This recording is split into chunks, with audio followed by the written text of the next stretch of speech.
I'm going to thank everyone for the opportunity to be here today. Again, my name is Greg Raimann, a partner at EY, and that last presenter was amazing, so we will not be as entertaining. No pressure. That was a great presentation.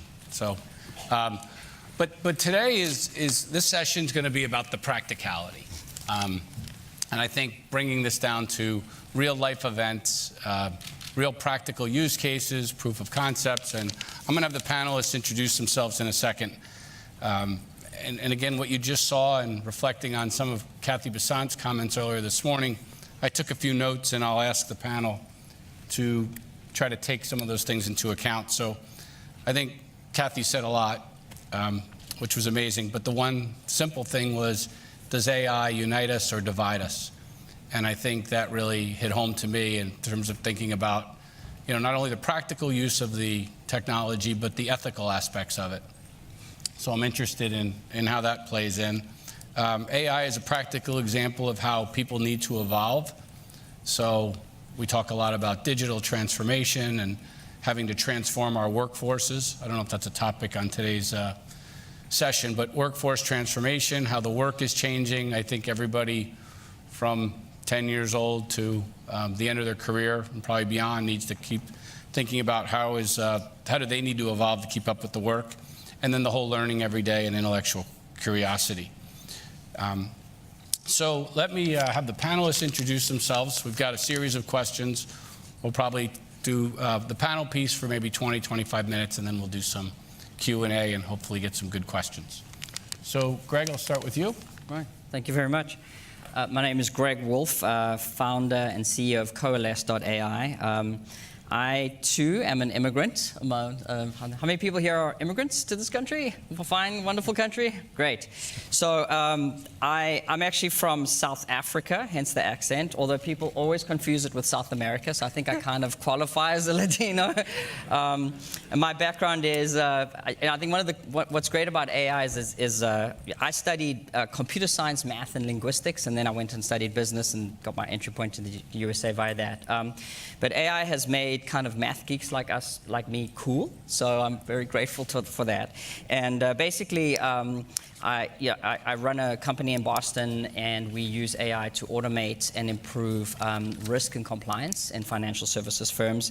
I've been fortunate to win a couple of awards, AI Global Magazine, as well as our company won the 2018 FinTech Award from the FEMA organization last year. Another claim to fame is I actually appeared in an IBM Watson TV commercial at one point in my career, which was for this company. It was kind of fun. And we also run an AI think tank in Boston, which is a little more serious, focusing on financial crime and working with folks in the government in terms of how we can actually improve the safety and the security of all people, especially in the financial services industry. And thanks for having me. Great, thank you, Greg. Samir? Hi, I'm Samir Gupta. I'm a partner in the data analytics practice in financial services at EY. I lead all of our business, helping our clients adopt and implement advanced analytics and AI into the business. I've been in the space for the last 18 odd years. It's completely changed, I would say 3 times over in that period. The current phase is the most exciting. I'm passionate about it. A lot of work that we do, and we'll talk about, as Greg said, is about the practical implementation and the usage of AI and overcoming a lot of the pitfalls and the challenges related to it. So looking forward to this. Thank you. And Marlene is not Greg.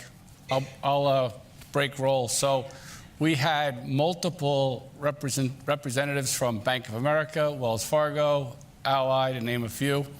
And at the last minute, every organization asked the people to step back and not be on the panel because they were afraid that their intellectual property might be shared.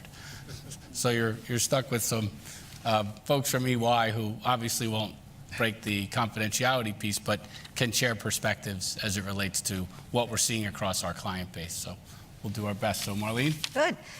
Hi, everyone. Marlene Devotto. I'm also a principal in the financial services advisory practice at EY. I'm within the risk and regulatory practice, but also now focusing on alliances and working with the technology group very closely. Most probably, from my accent, some of you might have figured out. Born and raised in Argentina. I came to the US to do my MBA and joined EY since then for a couple of years now.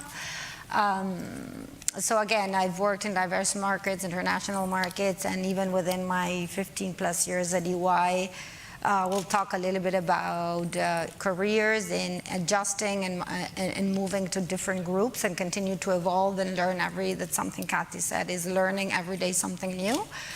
In our advisory businesses, our clients evolve and their needs. So this is a very relevant topic of one of the new areas that we're very focused both in the risk, reg, and technology practice.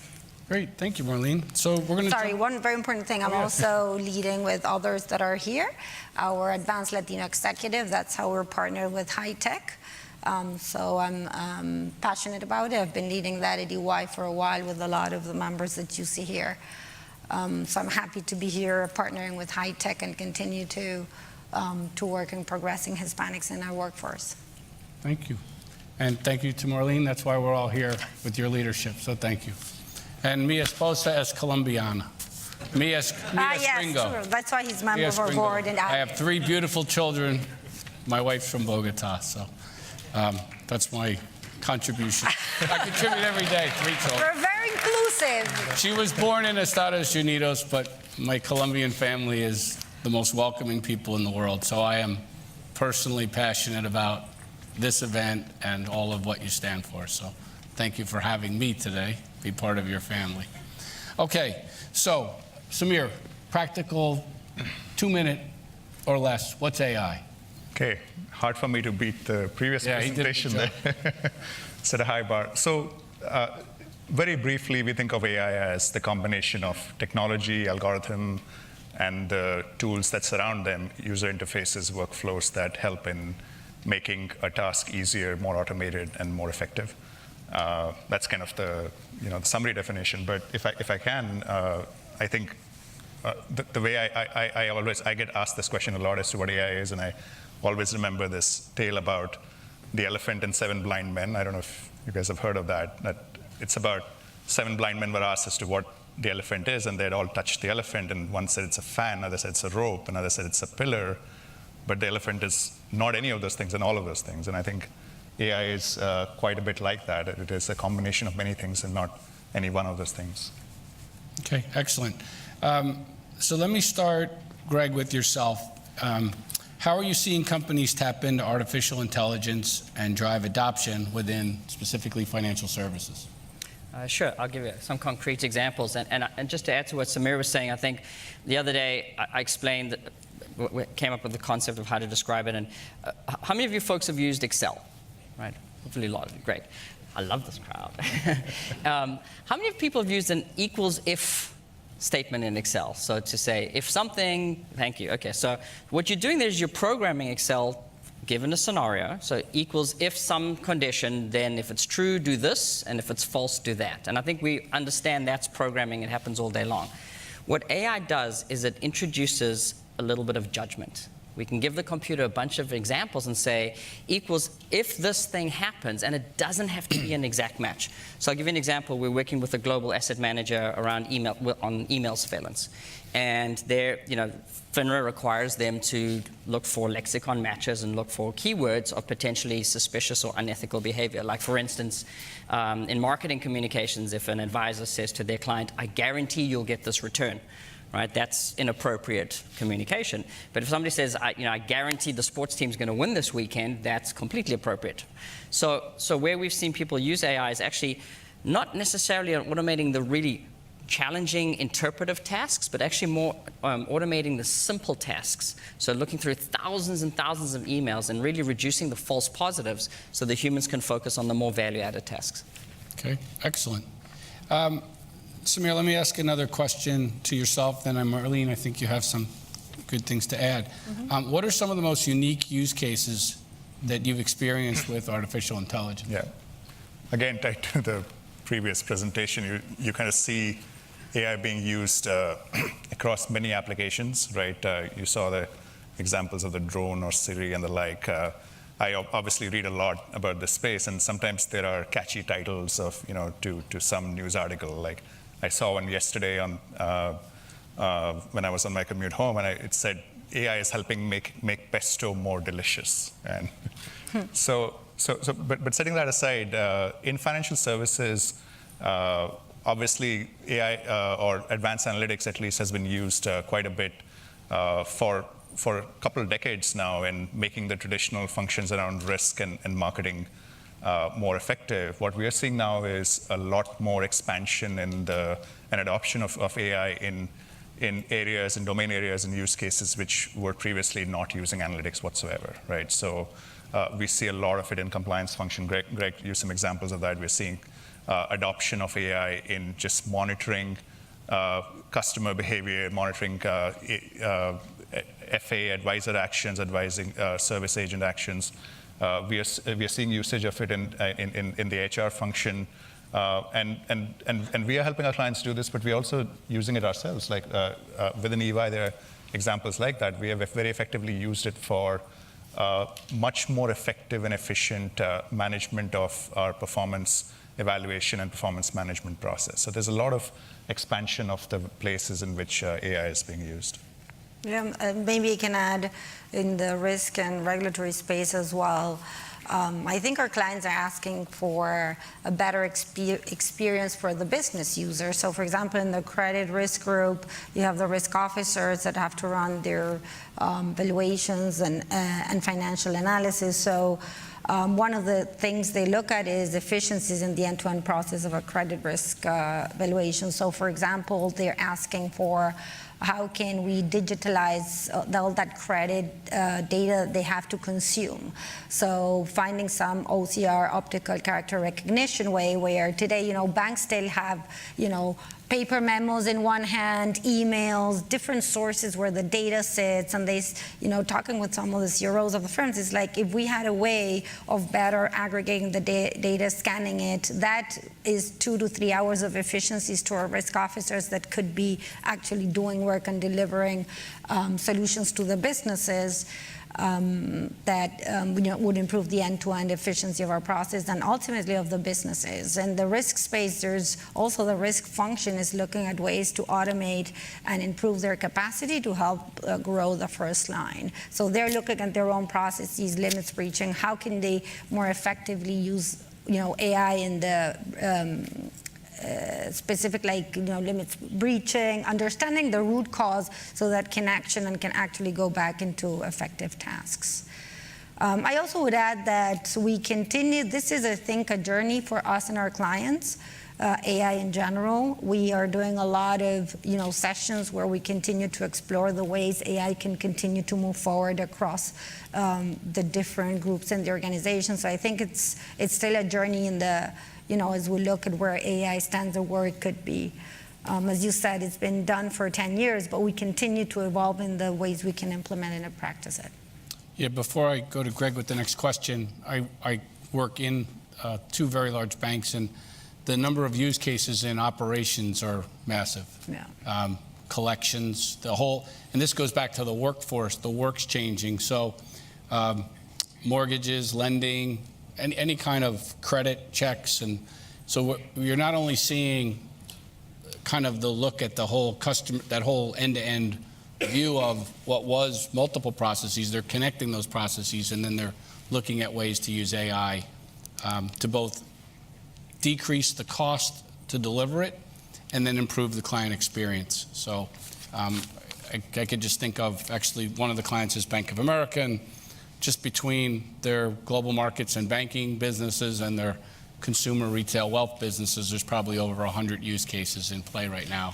And I'm sure it's similar at JP Morgan, Wells, HSBC, and similar sized banks. So the opportunities are absolutely there. It really is about the use cases. That's the other thing too. I maybe telling everyone what they know is the technology is amazing and it's a critical component. But if you don't get the right use case, the right business case, also if you don't get the right business sponsorship around any of these initiatives, they're not going anywhere. Because I'm seeing a lot of them sit on the shelf and not a lot of them not deliver the value. And it's because business didn't either sponsor it or business wasn't brought back into the table. Greg, next question. How do you respond to the critics of artificial intelligence and the decisions or outcomes that AI may make?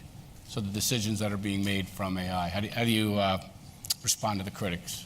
Yeah, that's a great question. And I think that's I guess I have a two-pronged answer. I was actually at an MIT event last night, and there was a Boston RegTech Association meeting, and this was a very important topic, because as we start to rely on this automation and this type of technology around OCR and credit and all these different use cases, we start to rely on these. The regulators want to understand the explainability and the transparency, and this is probably the biggest area that the industry is struggling with right now. So I guess there's a couple of things that we can do as practitioners to make it safer and more reliable for our customers.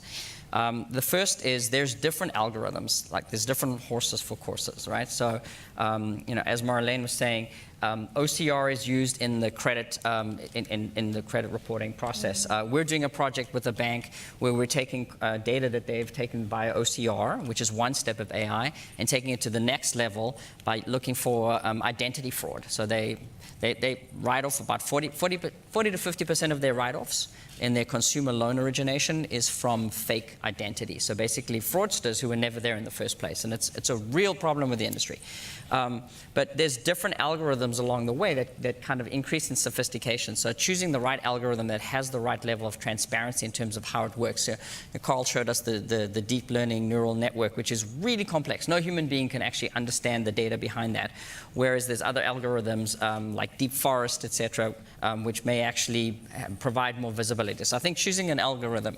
And then the second piece is, how do you test a person, right? When you hire a new person, how do you test a person as to whether they're doing the right job?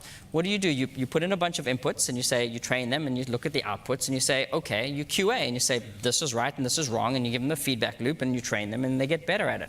And I kind of feel like, especially with some of the low-level tedium work that we're automating, you have this, if you treat the AI kind of like a virtual intern. We say to our customers, if you had 1,000 interns that came in, smart MBA kids who come in and they don't know anything about your business, but they're smart, you can teach them to do some kind of tedious, repetitive work. How would you treat them? And the same way, you can create some structures around the AI in terms of teaching the system, as the system is learning, validating what it's learning by comparing to what it did last week versus this week, and seeing what kind of changes it's coming out with. So that's the second thing. And then the third thing is, there's a huge initiative in the industry from a technology perspective, and especially in academia.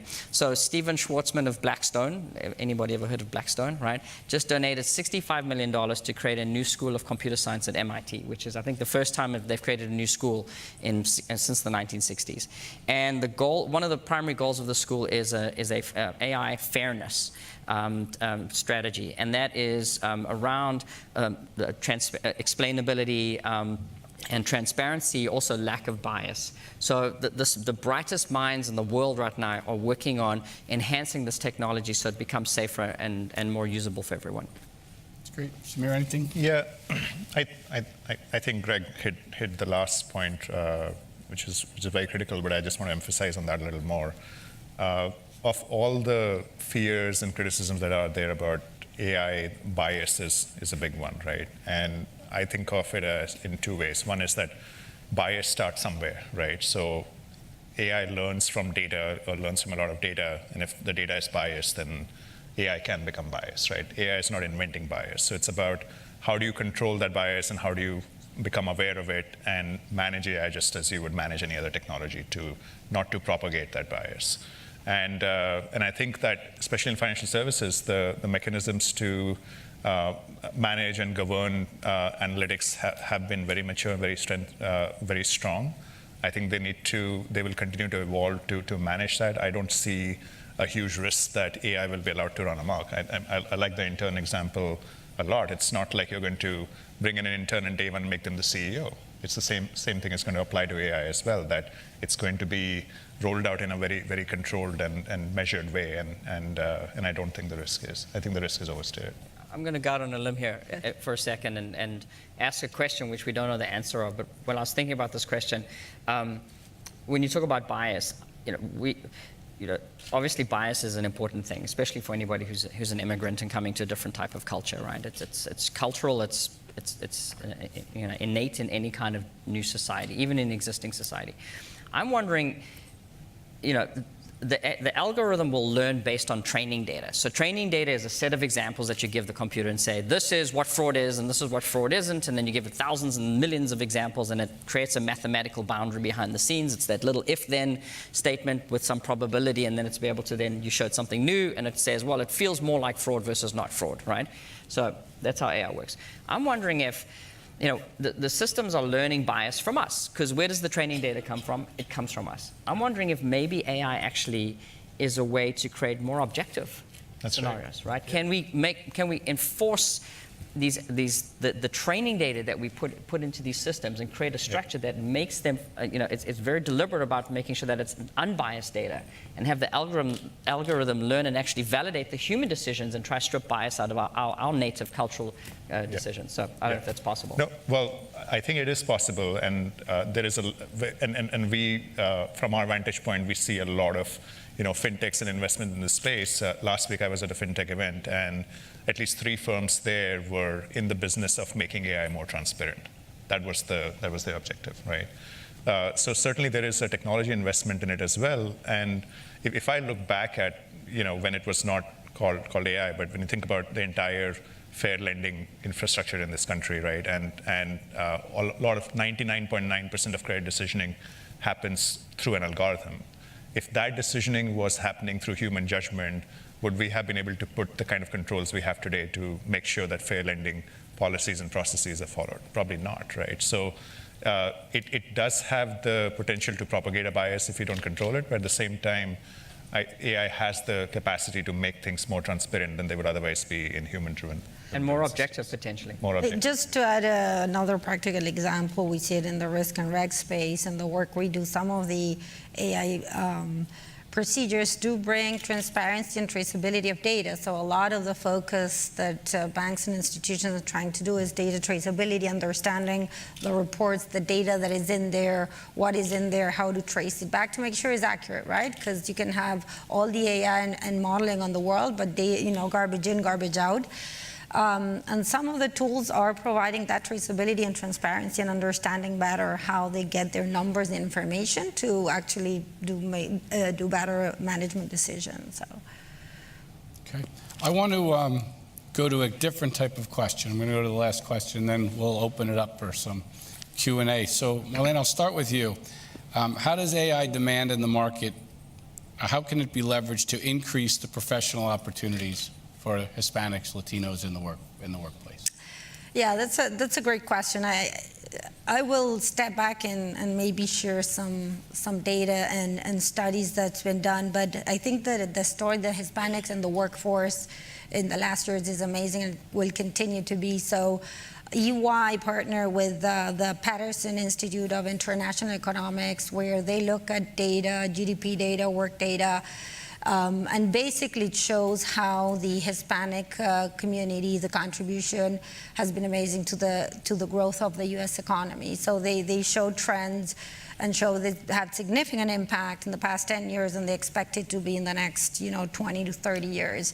And some of those drivers are what they call demographic vitality, and it's that the Hispanic, the young workforce is going to be growing, and it's going to be one of the largest growing population in the coming years. So from I think 2019 to 2048, they expect that 7 of 8 of new job creations are going to be from the Hispanic community. The second driver are things like what they call educational attainment.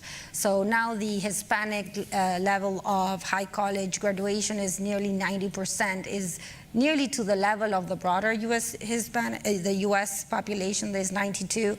All these data points that there's a workforce out there that is ready to make a change and continue to contribute in the U.S. economy. I think that AI is one of the areas, and tying back to what Kathy said this morning, is just we're skilled, and it's continue to learn and take the demand in the market for the skill set on AI. We hear over and over again that financial institutions and our companies are desperate for skill set around digital technology, AI. So I think there's great opportunity. It's like everything, you have to continue to build your skills in this area, but I think we are foster guys to make a big change and continue to really improve and contribute to the U.S. economy. And this is an area where there's actually, if you talk to executives in the banking industry, one of their key risks, given my risk and reg hat, is having the right SMEs in cyber positions in AI and technology. They're worried that there's such a demand is one of the key areas that have to be managed in the banking industry, but there's not enough skill set. So I think that the conditions are there if one just spends the time in learning, training, and getting ready for it. Greg, anything else on that? Yeah, I think it's about community. We're part of an innovation center in Boston, and there's about 20 companies, and I think AI has the ability to kind of transfer beyond boundaries and borders.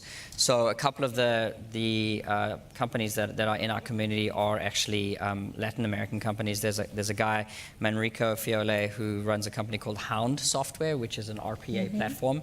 And there's another guy who's a co-founder of a company called Tunnel, which is using blockchain. It's all fintech, not just AI.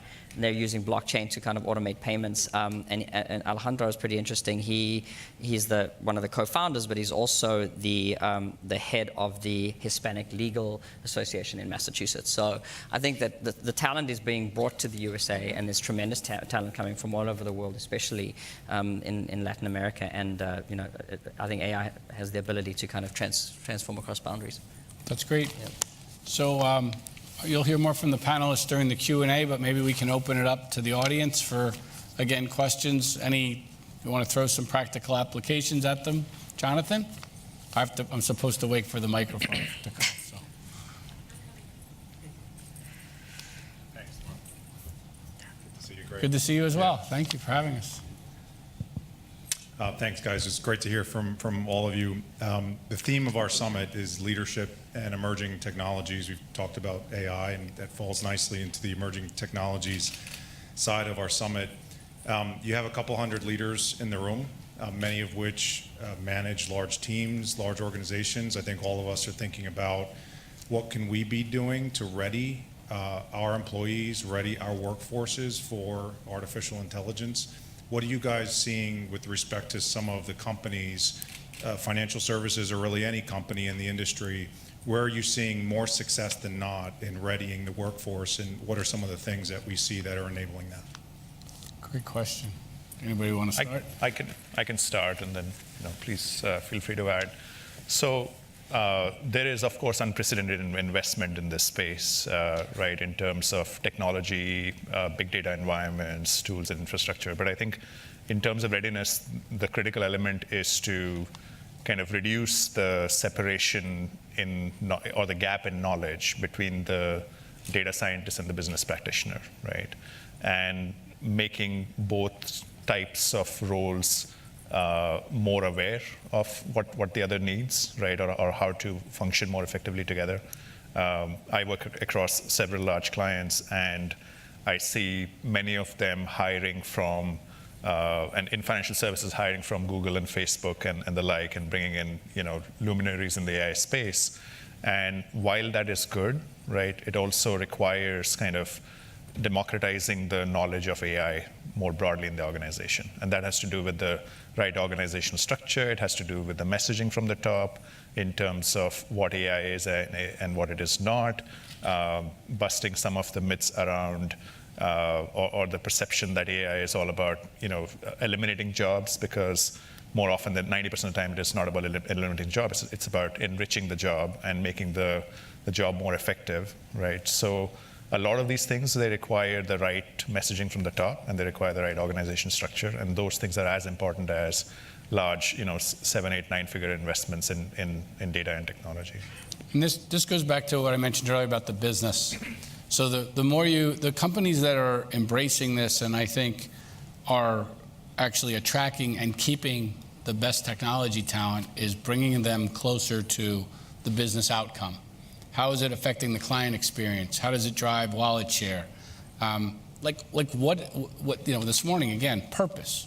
What's the purpose of all of this? And when you see the technologists get their head around the art of the possible, and why this is all being done. It's no longer a bot or it's a replacement. It becomes an opportunity, right? And now I'm the technologist, and I have an opportunity to help the organization increase, outcomes that, and maybe they're even noble outcomes, right? Even in financial services, you can find nobility in things like wealth management and retail banking, where you can envision the family, you can envision the savings, you can envision the whole life event, right? A lot of the companies are focused on life events. So the closer you get the technologist to the business and the outcomes, the more it creates a sense of entrepreneurialism, and it creates a sense of empowerment.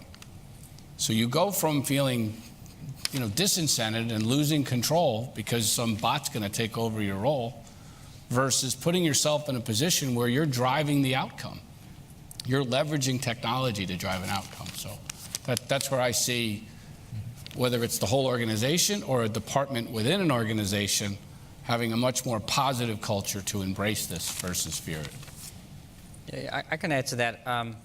I would just encapsulate in one word: education. So we're very involved in the community. As I said earlier, we run meetup groups up in Boston with about 12,000 members. And we actually also run an AI think tank, which is comprised of very senior operations, so head of global risk, head of compliance, EVP of government reporting, from about 10 large financial institutions like Fidelity, State Street, Wellington, Ameriprise, and actually the Boston Fed as well. So at a very senior level, we're seeing senior managers, tons of buy-in, right? Because they've seen cloud and mobile and social come through their doors as a transformative technology, and this is just a new transformative technology, right? But it's a little special. So I think at a very senior level, there's tons of buy-in. At a mid-level, mid-manager level, there's a lot of buy-in from a kind of a tactical perspective, like, wow, I could actually get my people to do a lot more stuff, save money in terms of operational costs, lower risks in terms of fines and losses, and actually revenue opportunity in terms of we can actually go out and expand our platform without having to scale our people, right? But for us, as we started deploying our product, the biggest challenge was the line person who's actually doing the job, because they were basically staking their job on a piece of software, and we had to prove to them that, wait a minute, it's not taking away your job. That was less of a concern. I think it was more about, is the software going to be right? How can I stake my job on a piece of software that's doing something, and especially in risk and compliance, something critical, right? Really important. And that's why we focus on the kind of the low-level menial task. And when we're able to explain to the end user, wait a minute, we're taking the tedious part of the job, you're in complete control of this, we educate them in terms of what AI is, and more importantly, what AI isn't, then they're like, oh, wow, that is terrific. Hey, I've got 5 other things that I have to do every day that I really hate. Can you help me with those too? Because I want to focus, take kind of fraud detection, right? Typically, the people who work in fraud detection are from law enforcement, right? And they join a bank in fraud detection because they want to catch the bad guys and girls, right?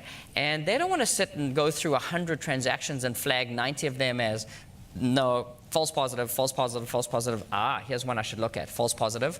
They hate that. So by taking the menial, tedious work, by instead of trying to find the needle in the haystack, by shrinking the haystack, getting rid of the kind of the noise and leaving behind the 10 to 20% that I believe that humans will always be better at, the value-added, experiential, judgmental type of thing. That's the part that we actually enjoy in our jobs and line people to. And I think if we can convey that via education to people, you got a good chance of winning them over and finding them as kind of sponsors. Good. I think we have time for one more question. Is that correct? Two? Yes, sir. Actually, before I go, let me just make sure I'm looking around. Okay. Oh, great. Thank you. Hi. Hi. My name is John Canella. I work as a security analyst at FireEye. I like one of the things that was previously mentioned in another panel was talking about attacking the problem of inequality at inception. And I also think about the problem within security right now, where a lot of when people are developing applications, one of the problems that we see is people don't think of adding security at inception. They think of adding security later on after a product has been developed. So I think about artificial intelligence and the implementation of that.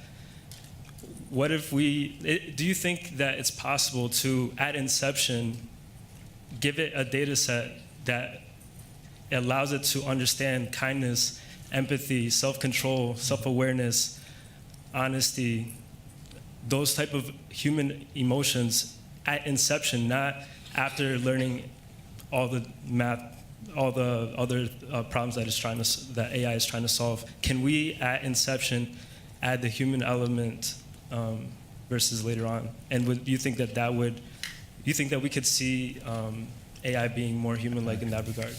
So I haven't been here for all the sessions, but that was it. The second best question after Are You Happy? That was an awesome question. So I don't know who wants to take that, but I mean, that's a great question. it is a great question. I'll be very quick, and then I'm sure Marlene and Greg want to add to it. I think the short answer is not today, right? Because those emotions, and I think that this kind of was also covered towards the end of the previous presentation, that these are very complex emotions, are very, very complex things, and they are multi-layered, right? And we have multi-layered AI systems and deep learning and the like, but some of these things are not understood and disaggregated in ways that they can be programmed, right? So it's not just about the data, it also is about the technology, which doesn't exist today. It doesn't mean it won't happen in the future, but it's not happening right now. Can you do 30 seconds and we'll give this gentleman 1 minute and then we'll wrap? I'll just say I agree with Samir, he's right. That's it? Nothing else? All right, one more question. Mike. Oh, go ahead. I'm sorry, ma'am. Hi, my name is Damaris Winborn. I'm with Freddie Mac, and I guess I want to sort of piggyback on the question that was just asked, because that's where my head went as well, to the thought of attacking the problem at inception, where it really begins. And the question is related to, is there bias in AI? My feeling, this is coming from within me, is that if we begin to engage people who are cutting across various areas, i.e. broaden the diversity of the people who are developing it, then we have a greater opportunity of catching the bias that may be introduced because it's limited to a mindset of a particular group of people. So I was just wondering, I just wanted to throw that out as well. That's where my head went, to see whether or not there's anything that's being done to try to encourage that, because my feeling is if you've got the right people around the table, somebody's going to see something that somebody else would not have thought of, again, because of the inherent bias that we each bring to the table.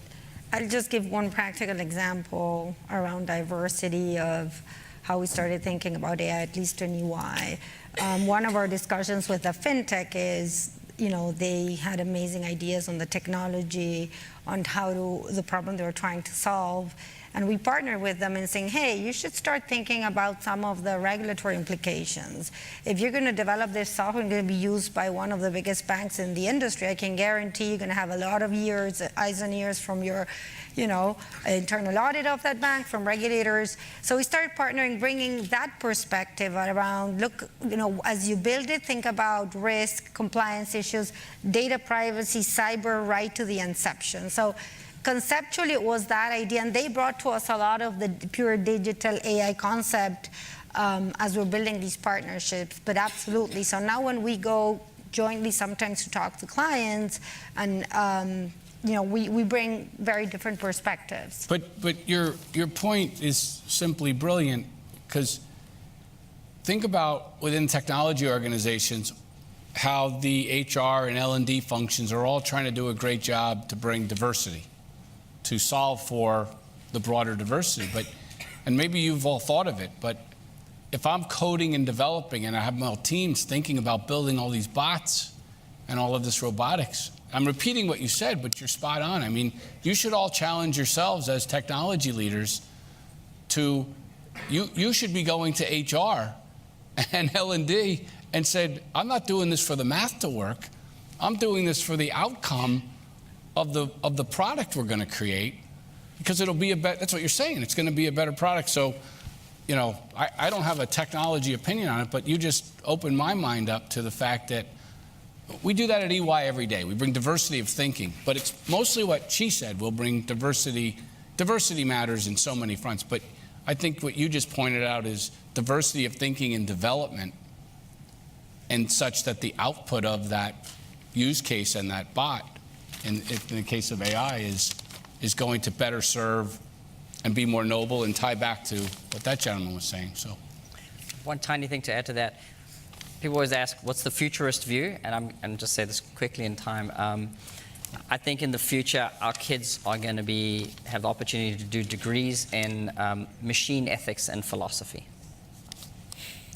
we will wrap on that note. Sorry, sir. But thank you for trying. Quick photo? Okay, thank you.